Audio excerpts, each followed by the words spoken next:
Hello and welcome to the National Biodiesel Conference and Expo, and welcome to 2021.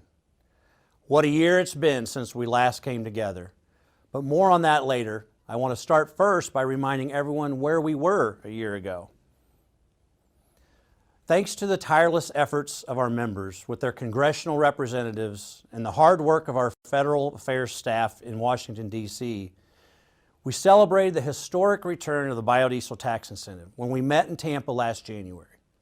For the first time, our industry is buoyed by a multi-year tax incentive, providing security and encouragement to invest in expansion through 2022. Now, that's a strong signal, and I'll speak more about that later. At that same conference, we also unveiled Vision 2020, our plan to grow to over 6 billion gallons by the year 2030. And with advancements in feedstock, 15 billion gallons by 2050. The biodiesel and renewable diesel industry believes, with strong data I might add, that we will have the production and the market demand to reach this previously unimaginable goal by 2030. Well, I don't think any of us could have anticipated what was to come in the months right after that conference. The worldwide coronavirus pandemic shook our institutions to the core and turned the economy on its head. As domestic transportation came to a screeching halt, many had dire predictions for what it would mean for the energy sector. As an industry that's always seen its fair share of challenges, I'm proud to say the biodiesel industry never gave in to that type of pessimism. Our producers have continuously beaten expectations year after year, and after doing so again in 2020, in the midst of a global pandemic, we're ready to rise once more in 2021. NBB members also did what we have always done. We took care of each other and our neighbors. We're part of the communities we serve, and when those communities need us, we are there for them. We rose to this challenge by providing meals for frontline workers in New York City. Some of our producers provided glycerin to help make much-needed sanitizers in institutions like the Iowa prison system. Yet despite all of the added challenges presented by the pandemic, our producers continued to pump out strong volumes of biodiesel and renewable diesel every single day. And because of that resolve, I am very confident that our vision is right on track. So what's driving that growing demand, even in the face of a global pandemic? Let's start by illustrating the enormous growth we are seeing at the state level, which I am happy to see is finally getting the attention it deserves. Let me say how excited I am to be able to add more depth to our state governmental affairs team. When we decided to expand that operation, Floyd Vergara joined our staff and opened NBB's West Coast office in November of 2019. Doing so was a strong statement of our industry's commitment to growing demand all along the western United States and Canada. These are among the hottest markets for biodiesel and renewable diesel, and we have a presence there every single day. Then last fall, we said goodbye to our longtime Director of State Governmental Affairs, Shelby Neal. He moved on to a new challenge in his career as Darling Ingredients' new Vice President of Renewables and Energy Policy. His new boss will join our panel tomorrow. So it was even more critical with Shelby's departure that we had begun building out our state affairs resources. Many of you already know Floyd Vergara assumed Shelby's role as our Director of State Governmental Affairs last October. Now I am thrilled to have someone of Floyd's caliber lead our state efforts. His passion, his work ethic, and vast regulatory experience is a tremendous value to our membership, as climate programs have already begun to take center stage in a number of states and regions around the country. We'll hear more from Floyd later this morning. With Shelby's departure, we were able to take a fresh look at where our state affairs resources were located. So in November, we welcomed a new addition, Steve Dodge, as Director of State Regulatory Affairs. Steve is a longtime industry veteran with more than 2 decades of experience guiding and managing outreach, communication, and lobbying efforts for the energy sector, primarily in the Northeast. Steve brings an incredible amount of experience to our team and is working to advance state and regional policy efforts for biodiesel, renewable diesel, and bioheat. And Steve will be leading those efforts from NBB's new office in Boston, Massachusetts. Speaking of bioheat, at our conference main stage last year, we featured a panel from the oil heat industry discussing their industry's new commitment to decarbonizing their product. They spoke of the Providence Resolution that their industry members had unanimously supported to move to B50 bioheat by 2030 and B100 by 2050. Carbon reduction goals like these and others in the Northeast drive significant opportunity for our industry. I'm happy to have Steve located in the middle of the opportunities and building those relationships to drive this change. So with the likes of Floyd and Steve leading our state affairs team, I would expect us to see incredible growth and successes in our state programs. State programs and incentives have driven growing demand for years. Think about the Minnesota B20 standard, the Illinois tax incentive, the California LCFS. We continue to see a growing number of aggressive carbon policies coming out of various states, regions, and even municipalities that help set the stage for monumental industry growth. In California, biomass-based diesel fuels are now accounting for nearly half of the state's carbon reduction under the LCFS. But let's be honest, California's LCFS didn't even envision a role for biomass-based diesel fuels when it was put into place in 2009. And today, our industry is responsible for nearly half of its successes. California quickly figured out that our industry mantra, better, cleaner now, was absolutely spot on. They could use our fuels today and begin seeing the environmental benefits immediately. And for our industry, monumental growth. California consumed just 14 million gallons of biomass-based diesel in 2009.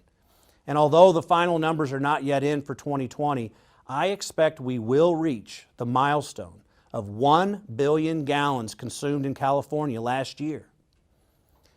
As carbon policies like these begin to take hold around the country, we see tremendous opportunities for growth of low-carbon fuels like biodiesel, renewable diesel, and renewable jet fuel.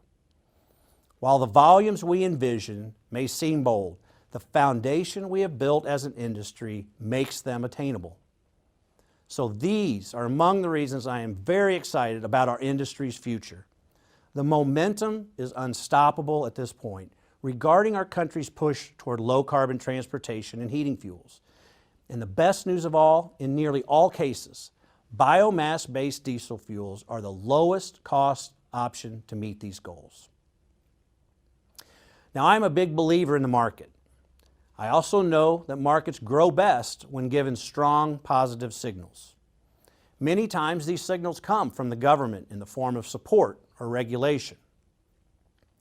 By renewing the biodiesel tax incentive through 2022, Congress sent just that, a strong signal that it supports and desires growth in our industry. It sent that strong signal to biodiesel and renewable diesel producers and farmers across this country. We want more, and we want you to get to work to make more. Now, elsewhere on the federal level last summer, USDA announced a program of cost-sharing grants that are supporting infrastructure investment to bring increased consumer access to higher blends of renewable fuels. These cost-sharing grants help us and our downstream partners bring consumers the better, cleaner transportation and heating fuels they are looking for. These advancements bring us that much closer to our vision. And in another strong sign of support and demand for our industry, we have seen a wave of corporations around the globe announce their commitments to carbon reduction. Companies like Amazon, Walmart, IKEA, Pepsi, McDonald's, and many others. Check this out. My name is Joe. I'm a sustainability science researcher at Amazon. Climate change is the fight of our generation. And the biggest obstacle right now is we're running out of time. Amazon now has a goal to be net zero carbon by 2040. We don't really know exactly how we're going to get there. It's going to be pretty hard. But one way or another, we're going to reduce our carbon footprint to net zero. I want my son to know that I tried my hardest to make things better for his generation. These corporate commitments are extremely helpful. Remember me talking earlier about strong signals? This is another set of strong signals that major corporations are taking it upon themselves to reduce or even eliminate their carbon footprint. And this doesn't just impact those corporations. It will impact nearly every one of their suppliers as well. If you want to sell your products on Amazon, you are going to have to demonstrate what you are doing to help them accomplish their carbon reduction goals.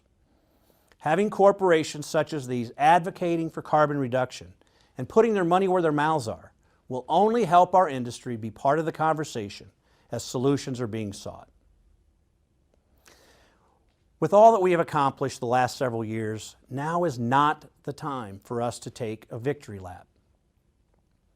Tomorrow, America inaugurates a new president and welcomes a new administration and Congress to Washington, D.C. That means developing relationships with new leadership at the Department of Energy and the Environmental Protection Agency.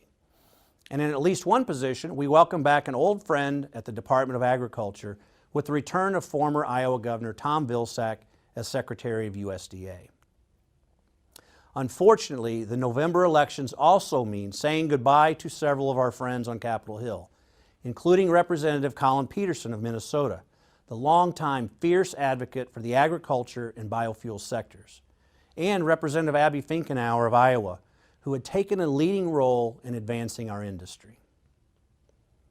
And at the state level, many state legislatures are starting back up this month for their 2021 sessions. Many of those state elections last fall around the country resulted in new members and therefore new leadership in those chambers. Leaders and members that may be supportive of renewable fuels, or maybe not. All of that turnover means there will be many new voices on Capitol Hill and in state houses around the country. People with their own ideas and plans for the future of renewable fuels.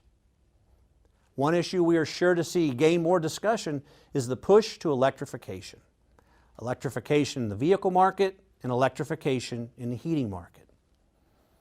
On the state level, we have already seen states like California and New York take extremely aggressive stands to eliminate internal combustion engines.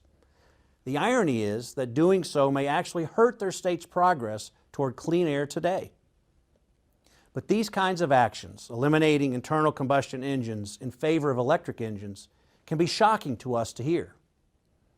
I'd like to remind everyone that the push toward EVs is not built around the desire for more electricity, but rather the desire to reduce carbon.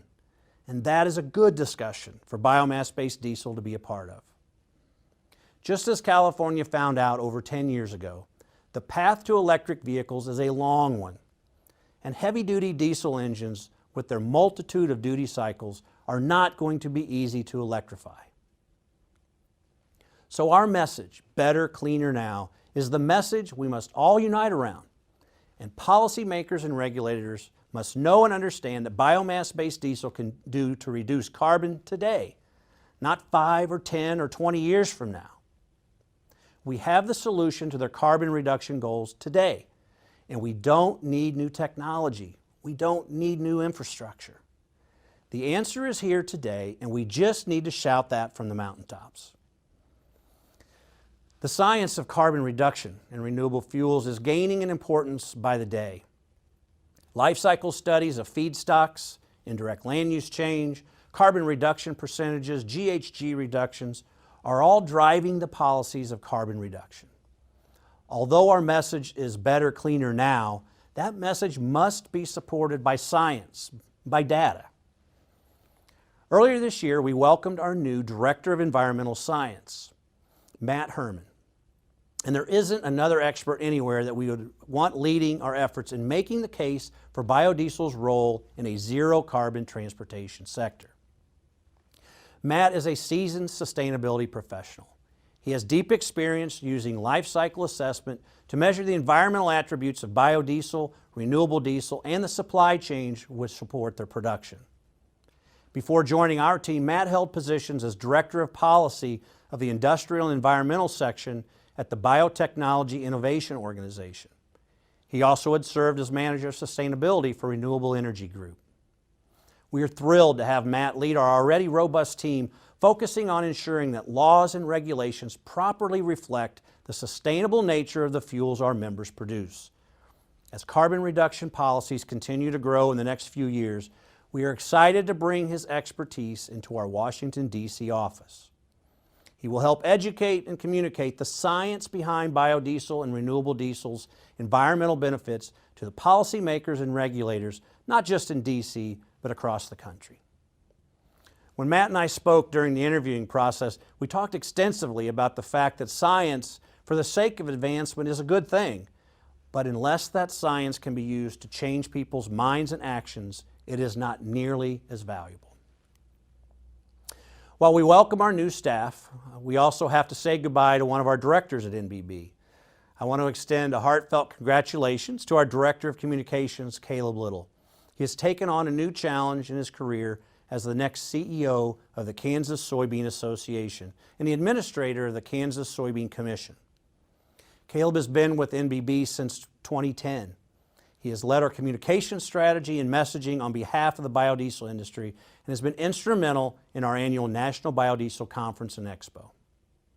Thank you, Caleb, and best wishes to you and Aaron as you return to your Kansas roots. We're excited that you're staying in our biodiesel family. So back to our vision. Today, online operating capacity stands at more than 3 billion gallons.